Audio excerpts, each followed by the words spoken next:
তো নমস্কার বন্ধুরা, আজকে চলে এসেছি। আহ, যারা নর্থ চব্বিশ পরগনায় থাকো, মানে ওয়েস্ট বেঙ্গলের মধ্যে নর্থ চব্বিশ পরগনা যারা থেকে থাকো, তো তারা হালিশহর নিশ্চয়ই চিনবে। তো ওয়েস্ট বেঙ্গলের যারা থেকে থাকো, হালিশহর নাম তো নিশ্চয়ই শুনেছো। তো এর সম্বন্ধে আজকে যে ডিটেলস রয়েছে, যে হালিশহর নামটা এত পপুলার হলো কি করে, আগে কি ছিল হালিশহরের অবস্থা, এখন কি আছে, আর ভবিষ্যতে কি হতে চলেছে, তো সেই সম্বন্ধে আনুমানিক একটা ধারণা বলবো। মানে ভবিষ্যতে কি হতে চলেছে সেটা আনুমানিক ধারণা বলবো, আর এখন কি হচ্ছে সেটা তো তোমরা দেখছো, তার রিয়ালিটি বলবো। আর অতীতে কি হয়েছে তার ইতিহাস সম্বন্ধে পড়ে যা আমি প্রেজেন্টেশন তৈরি করেছি, তো যা আমি এখানে গুগল থেকে কিছু পুরনো বই থেকে কিছু, তো হালিশহরের সম্বন্ধে কিছুটা জেনে যে প্রেজেন্টেশন আমি তৈরি করেছি সেটা আমি শেয়ার করবো তোমাদেরকে। তো তোমরাও জানবে যে হালিশহরে আহ ইতিহাসটা কি আছে। তো শোনো, দেখো, ভাল লাগবে। হালিশহর থাকো, হালিশহর সম্বন্ধে যদি একটু জেনে যাও, মানে যদি কে ছিল এর আগে, কোন রাজা ছিল, কোন রানীর সাথে কোন রাজার বিয়ে হয়েছিল, কে বাইরে থেকে এসেছিল, তারপর কি করে পপুলারিটি পেয়েছে, হালিশহরের এত নাম কি করে হয়েছে, তো সেই হিসেবে আমি স্টার্ট করতে চলেছি। ঠিক আছে। তো হালিশহর, হালিশহর কি, হালিশহর কোথা থেকে এসেছে, হালিশহর নামটা উদ্বোধন হলো কোথা দিয়ে, হালিশহর মানে এত পুরনো কি করে হলো, আর হালিশহরকে অনেক কেউ হাবিলি শহর কেন বলে, তো সমস্ত কোশ্চেন, সমস্ত ডাউট তোমার ক্লিয়ার হয়ে যাবে। এছাড়া হালিশহরে যে ঘাটগুলো রয়েছে, এই ঘাটগুলো নির্মাণ কারা করেছিল, আর এছাড়া হচ্ছে হালিশহরে যেই চৈতন্য দেব রয়েছে, যেই ঘাট রয়েছে, চৈতন্য ঘাট, তো সেইটা কি করে হলো, তাও মল্লিকবাগ, ওখানকার কি ইতিহাস রয়েছে, তারপর রয়েছে হচ্ছে বাগমারের কি ইতিহাস রয়েছে, তারপর হালিশহরের যে স্টেশন, গঙ্গার ধার, তারপর সামনের দিকে, তো টোটাল মিলে হালিশহরের হিস্ট্রিটা আজকে আমরা জানবো। যে কোশ্চেন তো থাকে যে হালিশহরের যে বাড়িঘর দূর, আর যে আগে হাবিলি গুলো ছিল, তো এই হাবিলি গুলো কোথায় গেল, তোর অবশিষ্ট গুলো দেখার জন্য যে বাইরের থেকে টুরিস্টরা এখন আসছে, তো যেটা হচ্ছে আমাদের গভর্নমেন্ট হেল্প করেছে ট্যুরিস্টদের জন্য, যে কি গাইড করছে, যে কি ট্যুরিস্টদের কাছে বার্তা পৌঁছাচ্ছে যে কি না, হালি শহর ঘুরতে আসার একটা জায়গা রয়েছে, এখানে অনেক তীর্থস্থান রয়েছে, হাবিলি শহর রয়েছে, মানে হাবিলি বাড়ি রয়েছে, পুরনো পুরনো ঐতিহাসিক বাড়ি রয়েছে এখানে। তো তার জন্য হালি শহরে অনেক স্মৃতি রয়েছে, তো এসে অনেকক্ষণ টাইম কাটানোর মতো জায়গাও রয়েছে, যে 2 দিন 3 দিন ঘোরার মতো জায়গাও রয়েছে, যে আসলো বাসে করে, টোটাল 30-40 জন, মানে মোটামুটি 10-15 জন ফ্যামিলি মিলে আসলো, দেন পুরো হালিশহরটা ঘুরলো। তো এখানে অনেক থাকার জায়গা, অনেক কিছু আছে। তো দেন শুরু করছি হালিশহরের। তো হালিশহর, হালিশহর প্রাচীনকালে হালিশহর গ্রাম কুমারহট্ট নামে পরিচিত ছিল। কুমারহট্ট নামকরণের পেছনে অনেক গল্প রয়েছে। যশোহর রাজা প্রত্যাদিপত্রের পুত্র উদয়াদিত্য গঙ্গা স্নান উপলক্ষে এখানে বন্ধু বান্ধব সহযোগে আসতেন, ফলে সেই উপলক্ষে এখানে কিছুদিন হাট বসতো। কুমার উদয়াদিত্যের আগমনের জন্য এই হাটটি বসতো বলে স্থানীয় অধিবাসীগণ এই হাটটার নাম কি দিয়েছে, কুমারহট্ট বলে নামকরণ হয়ে গেল। পরবর্তীকালে এখানে কি হলো, বিভিন্ন অংশে বড় বড় হাবিলি, অর্থাৎ বৃহৎ অট্টালিকা তৈরি হওয়ার পর, তো এটার নাম কি হয়েছিল, হাবিলি শহর হয়ে গেল। এই হাবিলি শহর শব্দটি পরিবর্তিত হয়ে বর্তমানে হালি শহরে কি হয়েছে, রূপান্তরিত হয়েছে। তো এই হালি শহরে ছিল শরৎচন্দ্র চট্টোপাধ্যায়ের মামা বাড়ি, আর মহাপ্রভু চৈতন্য দেব বেশ কয়েকবার এখানে এসেছিল, আর এখানে এক সময় অনেক কুম্ভকার বাস করত। বাগমারের বাগের হাড়ি আর হালিশহরের আড়ি নিজের জায়গা বজায় রেখে পুরো পশ্চিমবঙ্গে সুনাম অর্জন করেছিল। মল্লিক বাগের কুমার কুমারপাড়ায় হচ্ছে কেষ্টপাল নামে একজন ছিল, যিনি হাড়ি তৈরিতে এই অঞ্চলে তার সাথে কেউ কম্পেয়ার করতে পারতো না। হাড়ি তৈরিতে তিনি এমনই এক পারদর্শী ছিলেন, ওজন বলে দিলে সমান ওজনের একটা হাড়ি তৈরি করে দিতেন উনি। রামপ্রসাদের ভিটে, রামপ্রসাদ সেন ছিলেন রাজবংশের সন্তান ছিলেন। তিনি নিজ ভিটে নিজের হাতে কালী মূর্তি তৈরি করে সাধনা করত। রামপ্রসাদের মৃত্যুর প্রায় 100 বছর পর তার সাধন গৃহ উদ্ধার করা যায়। বাগমোড় সুক প্রাচীরকালের নিম্নবগ্ন, বিশেষ করে বর্তমান বাগমোড় সংকল্প অঞ্চলকে দিল্লির মুসলমান শাসনবর্গ শাসনবর্গ মানে কি বলতো, নরক বলতো বাগমারকে, কারণ এই অঞ্চলটি ছিল মানুষের স্বাস্থ্যের পক্ষে খুবই ক্ষতিকারক ছিল। আর আগে বিভিন্ন উচ্চপদস্থ কর্মচারী যারা বিভিন্ন দুষ্কর্মের সাথে জড়িত ছিল, তাদের মৃত্যুদণ্ডের বদলে এই সমস্ত নিম্নবঙ্গে নির্বাসন দেওয়া হতো। মল্লিক বাগের এমন এক ব্যক্তি ছিল আহম্মদ বেগ, আর কিছুকাল বেগ নির্বাসিত হয়ে আসে মালেক বারখোদার। মালেক বা মল্লিক সাহেবের প্রচেষ্টায় এই অঞ্চলে বহু উন্নতি সাধক হয়। এই ক্রমশ এই অঞ্চলটি কি হয়, মল্লিক বাগ নামকরণ হয়। হালি শহরে কোনো এক গ্রামে 1200 বঙ্গাব্দে 11ই আশ্বিন বুধবার অশেষ পুণ্যবতী অসীম প্রতিভাময়ী দ্বিতচেতা রানী রাসমণি জন্মগ্রহণ করে। মাত্র 11 বছর বয়সে রাজচন্দ্র দাসের সাথে বিবাহ হয়ে যায়। 1230 সনে প্রবল বন্যায় অন্ন আর আশ্রয় কি করেছিল, দান করেছিল। আর তার স্বামী রাজচন্দ্র দাস পিতার মৃত্যুর পর চতুর্থী করতে গিয়ে ঘাটে করুণ অবস্থা দেখে পাকা ঘাটের নির্মাণ করে। আর ঘাটটির নাম হচ্ছে বাবু রাজচন্দ্র ঘাট, সংক্ষেপে হচ্ছে বাবুঘাট।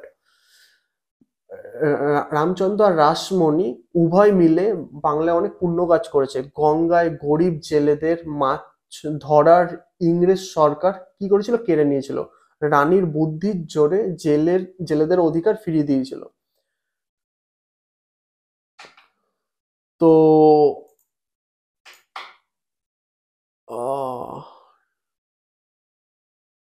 ঠিক আছে, আজ এতটাই থাকুক হালিশহর সম্বন্ধে। আর আর এর পরের দিন বলবো হচ্ছে স্বামী বিবেকানন্দের সম্বন্ধে কিছুটা বলবো, যেটা 11ই সেপ্টেম্বর 1893 সালে কি ঘটেছিল। ঠিক আছে, তো সেই সমস্ত ডিটেলস পরের দিন বলবো, যেটা হচ্ছে স্বামী বিবেকানন্দের সম্বন্ধে। তারপর গৌতম বুদ্ধের সম্বন্ধে তারপরের দিন বলবো।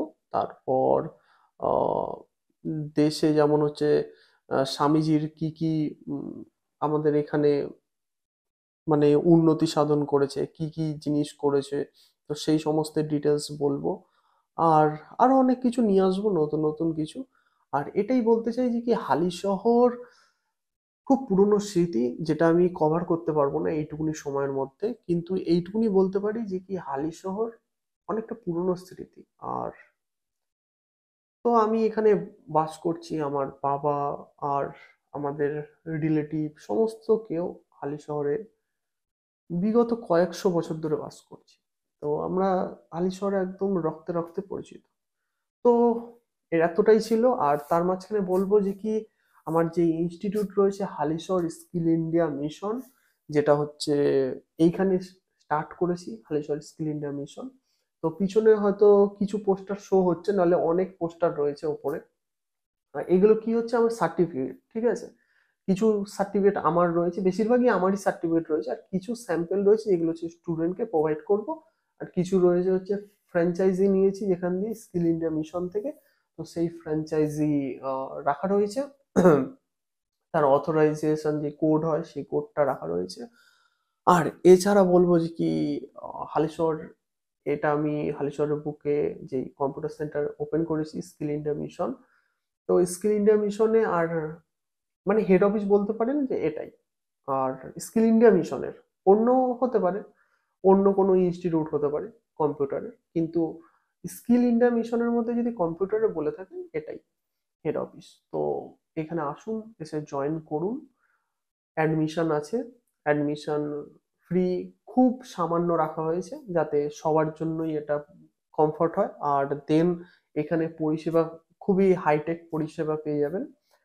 যেমন হচ্ছে স্টুডেন্টের ব্যাগ রাখার জন্য লকার থাকবে, তাদের ডেস্ক থাকবে, আলাদা পার্সোনাল কম্পিউটার থাকবে, তাদের বোর্ড থাকবে পড়ার জন্য, তাদের থিওরি ক্লাস, প্র্যাকটিক্যাল ক্লাস, আরো যাবতীয় যা যা রয়েছে সমস্ত কিছু পিডিএফ এর মাধ্যমেও কিছু নোট দেওয়া হয়, কিছু বইয়ের মাধ্যমে দেওয়া হয়, তারপর আরো নানা কিছু রয়েছে, সমস্ত কিছু আরো অনেক কিছু এখানে আছে। হুম। তো আসুন, হাতে ধরে শেখানো হবে, অ্যাডমিশন নিন, হাতে ধরে কম্পিউটার আপনি শিখবেন। আর তারপর গিয়ে ফিউচারে কম্পিউটার থেকে যে চাকরি রয়েছে, চাকরির জন্য কিছু কিছু ক্ষেত্রে আমাদের এখান থেকে ক্যাম্পাস আসে, সেখানে থেকে আপনারা ইন্টারভিউ দেবেন, যদি আপনারা ইন্টারভিউ ক্র্যাক করতে পারেন সেখানে আপনারা চাকরি পেয়ে যাবেন। আর এছাড়া এটাই বলবো যে কি আমাদের কোর্স রয়েছে 3 মাস, 6 মাস, 1 বছর, 2 বছরের কোর্স রয়েছে, বেসিক থেকে অ্যাডভান্স পর্যন্ত সমস্ত কিছু রয়েছে। প্রাইস মোটামুটি মানে মিনিমাম একটা রেট রাখা রয়েছে যেটা সবাই অ্যাফোর্ড করতে পারবে। আর কোয়ালিটি হচ্ছে A1 কোয়ালিটি, মানে কোনো কিছুর মধ্যে আপনি কম পাবেন না। যদি আপনি চান কম্পিউটার, ডেস্কটপ, তারপর হচ্ছে আর যাবতীয় যা যা রয়েছে, কোনো কিছুতে আমি এইটুকুনি বলবো কম পাবেন না। যে অন্য একটা ইনস্টিটিউটে এরপর ভর্তি হলেন, তো দেন তারপর বললেন যে কি এই ইনস্টিটিউটে সেই বলার জায়গাটুকুও নেই। তো এতটাই অ্যাডভান্স জায়গা আমি করে রেখেছি। তো এখানে আমি চাই যে কি স্টুডেন্টরা যদি বেরায়, তো কিছু নলেজ নিয়ে যাতে বেরায়, ঠিক আছে, যাতে তার মধ্যে কিছু থাকে যে কি না, আমি শিখে গেছি, যা বোঝার ছিল আমি বুঝতে পেরেছি। এই না যে কি আমার অনেকগুলো স্টুডেন্ট নিয়ে আসলাম, 30-40 জন স্টুডেন্ট, তারপর একজন টিচার থাকলো, তিনি পড়ালেন, আর তারপর থিওরি ক্লাস, প্র্যাকটিক্যাল ক্লাস এরকম করে হলো, কি কারোর ডাউট কিছু ক্লিয়ার হলো না, খালি আমরা পড়েই যাচ্ছি, সে পড়লে পড়লো, না পড়লে না পড়লো, সে বাড়ি গেল, ভুলে গেল। কিন্তু আমাদের এখানে এগুলো হয় না, আমাদের এখানে প্রত্যেকটা মানুষকে জন্য ডাউট রয়েছে, সেই ডাউট গুলো আমরা ক্লিয়ার করে দিই। তো প্রত্যেকটা মানুষ এক একটা স্টুডেন্ট হিসেবে আমরা গণ্য করি, যে কি তাদের যা প্রবলেম রয়েছে, ডাউট রয়েছে, কোয়ারিজ রয়েছে, আমাদের বলবে, আমরা কি করবো সেটা বুঝবো, সেই ডাউট কোয়ারিজ ক্লিয়ার করে দেবো। এই একটা ব্যবস্থা এখানে রয়েছে। আর এছাড়া রয়েছে হচ্ছে যেমন বাইরে কি হয়, যেমন মানে আসলো একটা ওয়েতেই পড়ানো হয়, আমাদের এখানে এই একটা ওয়েতে পড়ানো হয় না, তো পড়ানোর মডেল রয়েছে অনেকভাবে। তো সেই হিসেবে পড়ানো হয়। তো অনেক কিছু রয়েছে, আপনারা আসুন, এসে অ্যাডমিশন নিন। আর এইটুকুনি বলবো যে কি, যে কিছু শিখে বেড়াতে পারবেন। অন্যান্য ইনস্টিটিউট হয়তো, আমি কাউকে ছোট বড় করছি না, কিন্তু আমি নিজেও তো ইনস্টিটিউটে, অনেক ইনস্টিটিউটে কম্পিউটার শিখেছি। তো আমি দেখেছি একটা না একটা ব্যাচ চলে গেল, 30 জনের, পরের ব্যাচ আসলো, কিন্তু ওই বইয়ের মধ্যে নোট থাকলো, আর সেটা আর পড়া হলো না। আর আমরা এখানে কি হচ্ছে, এক্সট্রা ক্লাসও দিচ্ছি, যাতে যাদের কাছে যারা বাড়িতে কম্পিউটার কিনবে না, ঠিক আছে, আমিও অনেক টাইম গেছে যে কি আমি বাড়িতে কম্পিউটারটা খারাপ হয়ে পড়েছিল, তো সেই টাইমে কি হতো, আমার যেইখানে আমি শিখতে যাচ্ছিলাম, তো ইনস্টিটিউটে, সেই ইনস্টিটিউটে কি হচ্ছিল, আমাকে কম্পিউটার নেই বলে আমি কি হচ্ছে প্র্যাকটিস করতে পারছিলাম না। তো তখনকার দিনে সাইবার ক্যাফে অতটা উন্নত হয়নি, আমাদের এখানে এসে পৌঁছায়নি। তো সেই ক্ষেত্রে আমি ওই কয়েকটা দিনের ক্লাস, হয়তো 3 মাস 6 মাসের একটা গ্যাপ ছিল, যে ওখানে শিখতাম, প্র্যাকটিস কোথাও করতে পারতাম, কিন্তু সেই প্রবলেমটা এখানে হবে না। কেন হবে না, কারণ কি আমরা এখানে থিওরি প্র্যাকটিক্যাল সমস্ত কিছু ক্লাস দেওয়ার পর আমরা কি করি, একটা এক্সট্রা ক্লাস প্রোভাইড করি। সেই এক্সট্রা ক্লাসে কি হয়, স্টুডেন্ট আসবে, যা শিখেছে তা খালি প্র্যাকটিস করবে, চলে যাবে। মানে সেই দিনকে কোনো স্যারের সাথে কোনো কথাই নেই, তিনি এসেছে যেমন আহ, একটা সাইবার ক্যাফে যায়, তেমন এখানে আসবে, এসে প্র্যাকটিস করবে, চলে যাবে। প্র্যাকটিসের জন্য আলাদা আমরা ব্যবস্থা তাকে, সেই স্টুডেন্টকে আমরা প্রোভাইড করছি। তো 2 দিন থাকবে ক্লাস, আর একদিন এক্সট্রা থাকবে, এসে কি করবে, প্র্যাকটিস করতে পারবে। তাহলে সমস্ত কিছু ফেসিলিটি এখানে পাওয়া যাচ্ছে। তো আসুন, এসে অ্যাডমিশন নিন। আর তো এতটাই, পরের দিন আবার কথা হচ্ছে নতুন এক ঐতিহাসিক ব্যাপার নিয়ে। আর যে ফোক কালচার রয়েছে, বাংলা লোক সংস্কৃতি রয়েছে, এইটার ওপর একটু দেখো, চিন্তা করো, ইউটিউবে ভিডিও দেখো, কারণ কি এগুলো আস্তে আস্তে কি হয়ে যায়, বিলুপ্ত হয়ে যাচ্ছে। তো এগুলো তোমরাই আছো যারা ফিউচারটাকে নিয়ে যাবে, তাই না? ফেসবুক 2 ঘন্টা ইউজ করলাম, ইনস্টাগ্রাম 3 ঘন্টা ইউজ করলাম, লিঙ্কডইন 1 ঘন্টা ইউজ করলাম, টিন্ডার 1 ঘন্টা ইউজ করলাম, হোয়াটসঅ্যাপ 1 ঘন্টা ইউজ করলাম, আর কি বেঁচে থাকলো? আর আর 2-4টে সোশ্যাল সাইট ইউজ করলাম। তো কি হয়ে গেল, ফোনই ঘেটে গেল। তো আমরা লোক সংস্কৃতির ব্যাপারে জানলাম না, যে আমাদের কালচার কি হওয়া উচিত ফিউচারের দিক দিয়ে। মানে অতীতে যেটা ছিল সেটাকে অ্যাডপ্ট করলাম, তা ফিউচারে আমাদের কালচারটা এবার কি হবে সেটা আমরা নিজেরা থট নিয়ে এসে নিজেরা ভাবছি। তো এইটা করার জন্য কিছুটা ইউটিউবেই লোক সংস্কৃতির ব্যাপারে জানলাম, বা 10 জনের বয়স্ক মানুষের থেকে জানার চেষ্টা করলাম যে কি আমাদের এর আগে কি কি ছিল, সংস্কৃতি কি কি ছিল, লোক সংস্কৃতি। তো বয়স্ক মানুষরা বললো এরকম এরকম ছিল। এগুলো জানার চেষ্টা করলে কি হয়, আমরা জানতে পারবো যে ফিউচারে আমরা এটাকেই নিয়ে যাব, তাই না? নাহলে বাইরে থেকে কেউ আসবে, তারপর ইস্ট ইন্ডিয়া কোম্পানির মতো কেউ একজন আসবে, এসে সমস্ত কিছুকে চেঞ্জ করে দেবে।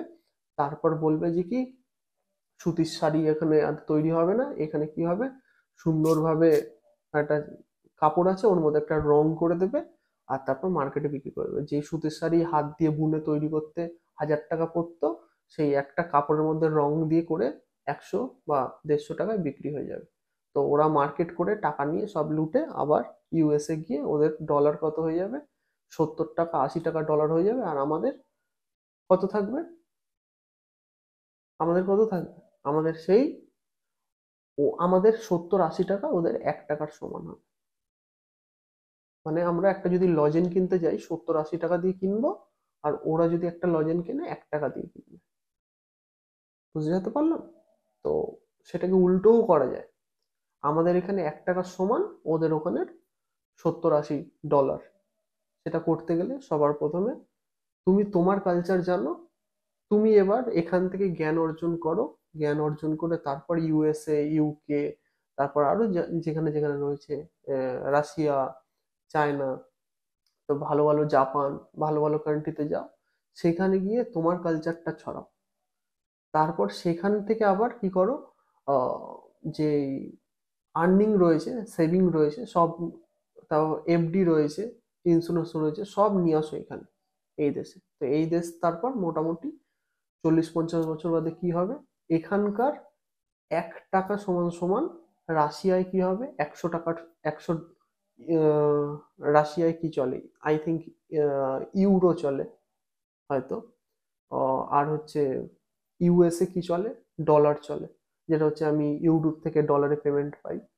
তো ইউএসটাই আমি জানি, যেটা হচ্ছে আমি পাই হচ্ছে ক্যালিফোর্নিয়া থেকে পেমেন্ট, ইউএস এর ক্যালিফোর্নিয়া। তো সেইখানে কি হয়, উম, তখন ভবিষ্যতে কি হবে, আমাদের 1 টাকা সমান সমান ওদের কি হবে, ওদের হয়তো 100 ডলারের সমান হবে। আমাদের 1 টাকা, ওদের 100 ডলার। আমরা যদি এখান দিয়ে যদি 100 ডলার নিয়ে যাই, তাহলে ওদের থেকে আমি কত টাকা পাবো, 100 টাকা যদি আমি এখান দিয়ে নিয়ে যাই তাহলে ওদের থেকে আমি কত পাবো, মোটামুটি 10,000 টাকার মতো পাবো, তাই তো? 10,000 ডলার পাবো, 100 টাকা এখান দিয়ে নিয়ে যাচ্ছি, আর ওখান দিয়ে কত পাচ্ছি, 10,000 ডলার পাচ্ছি। ওই দিনটা আসতে গেলে কি করতে হবে, ওয়েট করতে হবে। আর আমাদের কালচারটাকে 4 জায়গায় ছড়াতে হবে, মানে 4-5টা দেশে ছড়াতে হবে, তাহলেই হয়ে যাবে। তো যেমন জলের মতো বললাম, সেরকম জলের মতো হয়ে যায় সবকিছু। খালি তোমার মোটো থাকতে হবে যে কি আমি জিনিসটা জলের মতনই করে ফেলবো, তাই না? তোমার খালি মেমোরিতে থাকতে হবে যে মাথার মধ্যে যে পিটুইটারি গ্রন্থি রয়েছে, তো দেন তার মধ্যে জিনিসটা থাকতে হবে যে কি ভেবে নিয়েছি এটাই করব। তাহলে কি হবে, তুমি তোমার নেক্সট জেনারেশনের জন্য ভেবে যাচ্ছ। আর গীতায় কি একটা বলেছিল, চিন্তা যেমন কর্ম তেমন, কর্ম যেমন জীবন তেমন, জীবন যেমন চরিত্র যেমন, চরিত্র যেমন তুমি তেমন, তুমি যেমন তোমার জেনারেশন তেমন।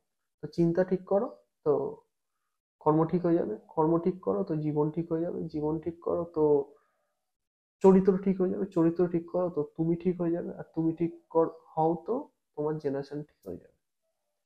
তো এটাই।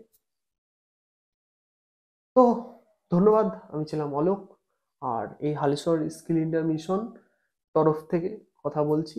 আর তোমরা দেখছো অলোক সেন ইউটিউব চ্যানেলে আমার ভিডিও। তো ধন্যবাদ। আপাতত এইটুকুনি আমার পরিচয় আছে। ভবিষ্যতে আরো পরিচয়টাকে বাড়িয়ে দেবো। ধন্যবাদ।